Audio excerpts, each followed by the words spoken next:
Alright guys, so gusto ko po palang pasalamatan, no. Lagi ko pong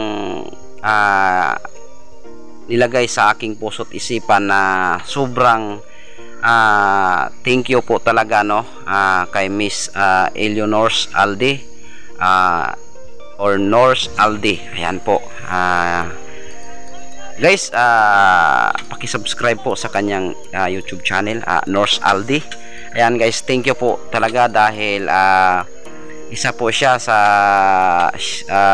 siya po talaga ang nakatulong sa akin, no, para sa aking sakahan. Noon nag-sponsor po siya ng almost 6K, no. Hindi lang po 'yun nang napadala sa akin guys, no, sa mula po sa kanya, no. Hindi lang po yung 6K. Alright, sa sakahan po is 6,000 po, no. Nag-sponsor po siya sa aking sakahan, sa aking maisan. So yun guys, puntahan natin ngayon yung aking munting maisan, yung aking sakahan, no. Nung una ko pong tanim, nung na-sponsoran niya po is nag-failure po tayo noon dahil natamaan ng malakas na init. So ngayon guys, i-update ko yung aking munting maisan dahil panahon na po or time na po para makapag-harvest na naman tayo ulit. Alright, so yun, let's go, samahan nyo ako guys. Tara, punta natin yung aking maisan. Hello guys, good morning. Yan. So for today this video guys, itong vlog po natin, pupuntahan natin yung ating munting sakahan, itong maisan po natin guys, no.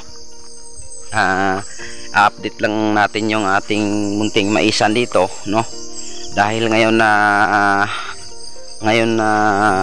araw, ngayon weeks or buwan is tag-harvest na po, no. So medyo busy tayo ngayon, no. Hindi tayo maka-vlog ng maigi, no, dahil sobrang busy dito sa bukid. Ito yung guys, na harvestan namin kahapon. Itong dito, ayan, wala na pong damo dito banda kasi bago lang ito na isprehan. Kung mayroon man is kaunti na lang. Yan. Yung doon guys, hindi pa yun na yung mais, may mais pa. Itong dito, yan. So kailangan na tong tapasin itong mais para mabalatan. Yan. Para maararo na naman at mataniman na naman natin ulit, no. Yan guys. Alright.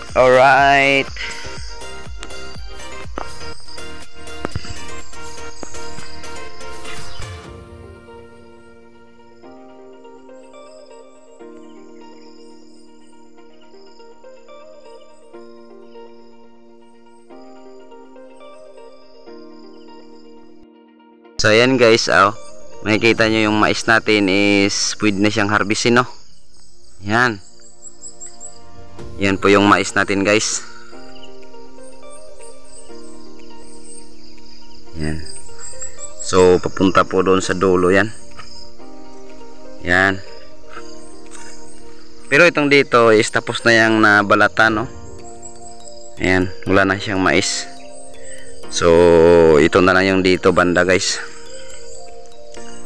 Alright. Napaka ni haring araw. Medyo mainit ngayon na araw guys. Sobrang init. Alright.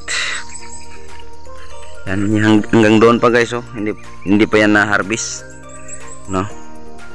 So ito po yung kailangan nating harvestin hanggang doon sa may puno ng nara. Alright. Doon sa malapit na may sanggutan or tubaan natin. Ayun, no. Hanggang doon. Yan dyan, wala na yan guys, na harvest na.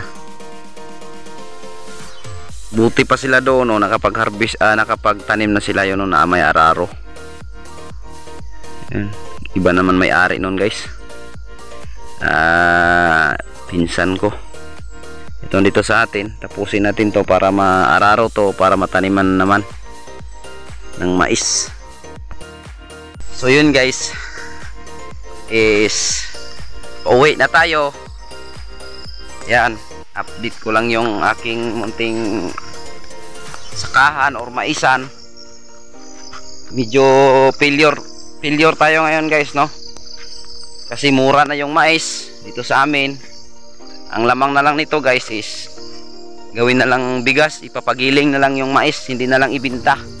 Magbinta lang ng kaunti para may maibili ng abono or yung fertilizer or yung pang-spray na medisina, no, yung pangpatay sa damo.